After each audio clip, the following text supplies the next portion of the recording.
Yo, what's up team? Alors aujourd'hui on va parler d'un exercice qui est très peu commun et peut-être même que vous avez vu déjà des gens le faire dans un gym et que vous les avez pris pour des fous parce que c'est d'une, oui, très peu commun et de deux, c'est très souvent négligé parce qu'on ne sait pas vraiment à quoi ça sert. Donc on va parler tout simplement aujourd'hui du renforcement du cou.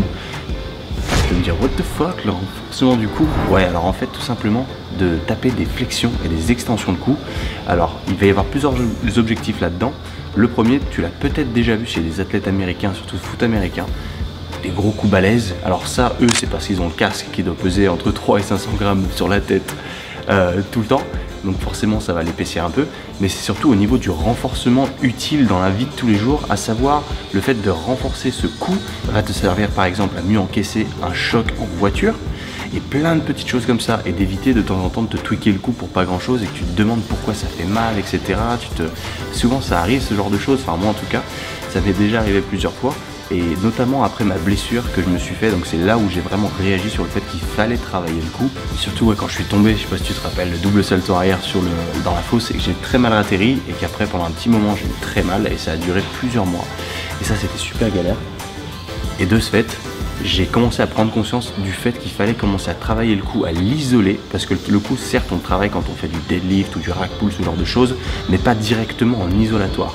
Et c'est hyper utile de le faire, et notamment parce que quand tu veux récupérer ce genre de blessure, moi j'ai vu des progrès énormissimes, et j'ai une solidité au niveau du cou que je n'avais pas auparavant grâce à ça, et ça me permet du coup d'être plus résistant dans mon entraînement et de moins avoir peur de me niquer.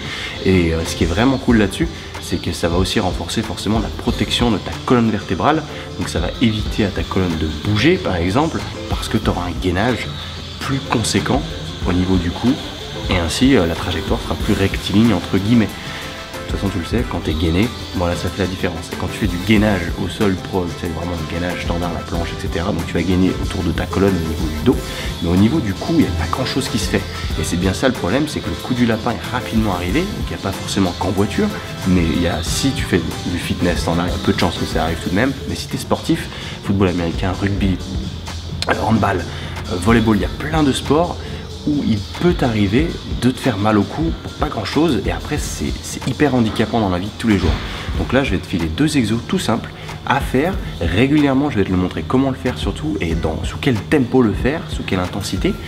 Et il va y avoir plusieurs objectifs. Déjà il y a l'objectif de renforcement comme je viens de te parler, et l'objectif numéro 2 qui touchera plus les hommes, parce que les femmes n'ont pas spécialement envie d'avoir un cou plus épais, mais les hommes, vous verrez, il y a un truc énorme que j'ai vu quand tu compares des photos. Essayez, prenez une photo de vous et photoshopez-la et élargissez légèrement votre cou et vous voyez ce que ça donne. Et vous verrez que ça va créer une homogénéité qui est vachement mieux si vous avez un haut du corps qui est déjà développé, parce qu'au final d'avoir ce haut du corps développé et un petit cou tout fin, ça enlève vachement de sex appeal. Enfin en tout cas moi c'est la conclusion que j'en ai fait quand je me suis vraiment intéressé à ça de plus près.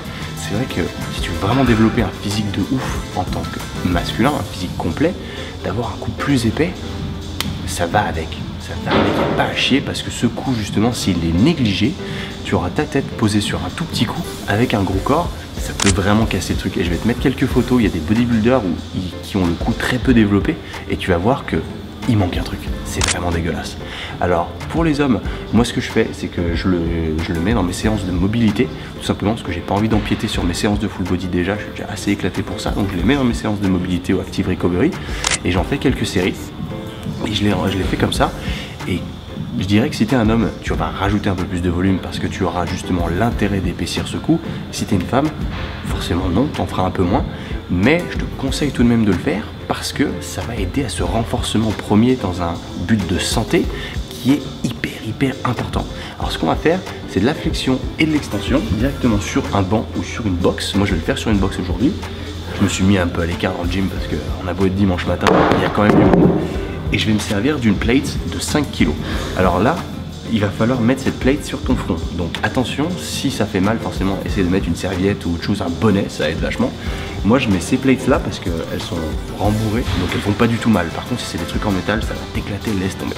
Donc ce qu'on fait en premier lieu, on s'allonge sur le banc ou la box, on met la tête dans le vide, et là, il va falloir faire des flexions de cou très contrôlées, mais sans pour autant lever les abdos.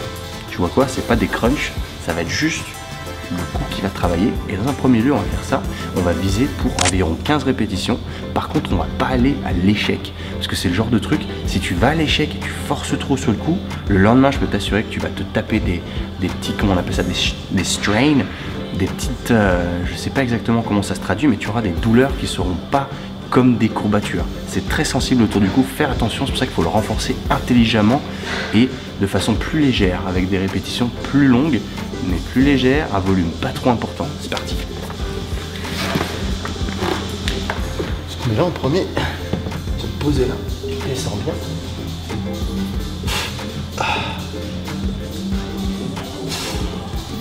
Tu vois, sans remonter le buste.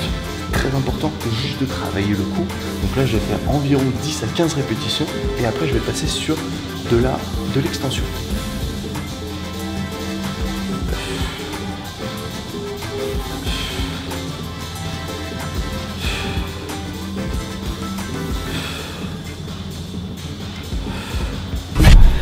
Voilà, quand tu commences à sentir que ça devient un peu difficile, tu stoppes là. C'est pour ça que je prends que 5 kilos, mais peut-être que toi tu auras besoin de moins par exemple, c'est pas représentatif. Mais j'avais essayé au début de faire avec 10 kilos et c'est là où les douleurs revenaient justement parce que mon cou n'était pas prêt à supporter ce genre de pression. Donc dis-toi bien que là-dessus, on va pas chercher le progressive overload, on va pas chercher le poids lourd parce que tu vois, par exemple, un RPT ici, un reverse pyramid training ne serait pas du tout applicable parce que là, tu t'exploserais le cou parce que si tu vas chercher pour 4 à 6 reps, mon pauvre, je peux t'assurer que demain, enfin le lendemain en tout cas, une fois que tu auras fait cette série-là, tu auras trop mal et tu vas pas le renforcer de façon saine. Donc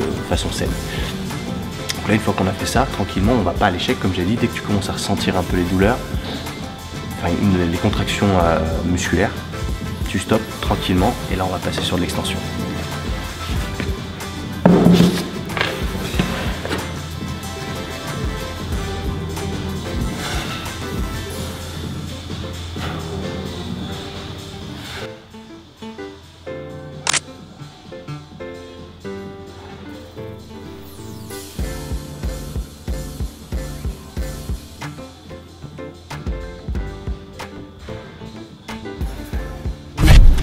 Pensez quelque chose de la vie de tous les jours quand vous allez faire vos courses et que vous tenez des courses par exemple que d'un seul côté. Ça vous est jamais arrivé de sentir que quand vous transportez ce sac sur plusieurs étages, qu'à la fin vous êtes un peu raide ici des trapèzes et du coup ça peut monter parfois et ça peut durer plusieurs jours même si vous n'avez pas l'habitude. Ça vous est déjà arrivé? Bah voilà, cet exercice-là, enfin du moins ces deux exercices-là vont aider à contribuer à ce gainage constant du dos jusqu'à la tête. Et ça au moins, ça va vous préserver et préserver votre santé par rapport à ce genre d'incidents du coup qui n'arriveront plus.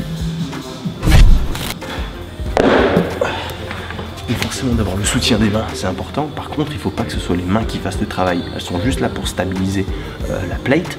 Et de là, c'est vraiment ton cou qui va stabiliser. Et là, la contraction volontaire est très importante parce que là, on vise des petits muscles. Et là, je te conseille quand tu commences ce genre de choses, tu vas faire 3 séries de chaque en superset, comme ça avec aucun temps de repos entre la flexion et l'extension.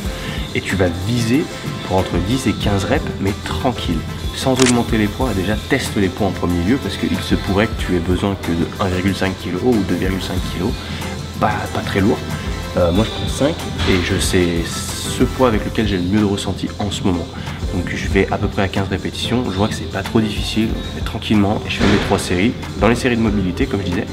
Et là mon gars, je peux te garantir que c'est là-dessus que j'ai vu les progrès les plus phénoménaux en termes de rééducation du cou depuis ma blessure, parce qu'il y a de temps en temps, je ressentais quand même une faiblesse à travers ma rééduque. Donc à chaque fois je retournais faire des saltos, tu m'as vu, je suis un peu con aussi. Mais de temps en temps sur un petit truc, clac, ça va tweaker pendant un exercice de muscu, hein. Et là, la douleur reste pendant 2-3 jours. Et c'est trop chiant. Et je voulais absolument une solution qui me renforce sur le long terme. Et comme tu le sais, la solution, c'est le mouvement. Donc, il faut continuer à renforcer ça et ne pas, parce que le repos, c'est bien gentil. Moi, j'y crois moyennement, parce que je pars du principe que le repos va t'affaiblir sur le long terme. Après, il y a des blessures plus ou moins graves, où il y a besoin de repos, évidemment. Mais là-dessus, moi, je préconise de faire ça. Et depuis ma blessure, depuis que je fais ça régulièrement, au moins 2 fois par semaine, voilà, je ressens que j'ai un renforcement énorme et je sens mon cou solide. Moi je vais continuer à le faire parce que j'aimerais le développer un petit peu, je trouve qu'il est encore trop fin. Mais et en plus avec la caméra grand angle, vu que mon visage est en avant, il y a moyen qu'il ait l'air encore plus fin. Donc voilà, mais voilà, c'était mon conseil de la journée pour vous. Ne négligez pas votre coût, c'est très très important. Donc voilà, si vous avez apprécié cette vidéo, si vous voulez plus de vidéos de ce style-là, informatif, utile, je dirais, plus que du divertissement, hein, ouais. N'hésitez pas à me le dire en commentaire ce que vous voulez que j'étudie ou que j'accroche. Si vous avez regardé la vidéo jusqu'au bout, merci encore. N'oubliez pas ce pouce bleu, ça aide au référencement, vous le savez. Faites-moi décoller cette chaîne parce qu'elle décolle pas. Et je vous remercie encore pour votre temps.